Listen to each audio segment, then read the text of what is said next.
complete the masking in the Namecheap account. So I'll go to the dashboard. This is the domain name basically we just bought in the last video. So I'll go in the manage section. If you go there, just make sure the name server is set up in the name server basic DNS. This is the first step, okay? By default, it will be like this. So keep it as it is, okay? Then go to the advanced setting or advanced DNS.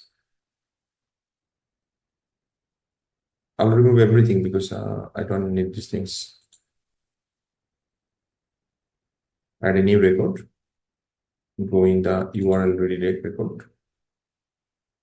Let's put the @, first, and then our destination URL. So if I go to the offers again, basically this is the Black Friday. So this offer will be vanished within few days. So I'll go to the regular URL. So I'll just copy it and paste it over here. This is the permalink URL, and this will be masked. Just okay.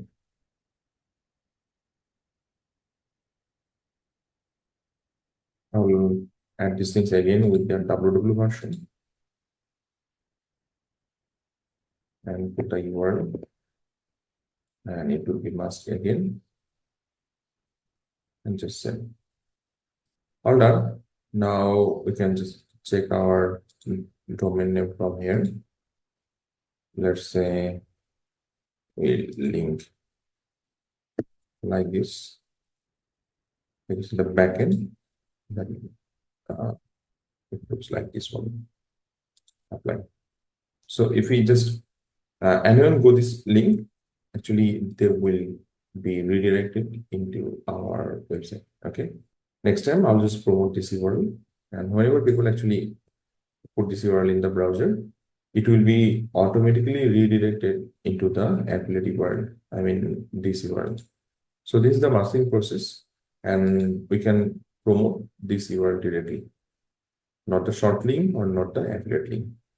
This is the best practice I'll follow for more than 5 years to 6 years.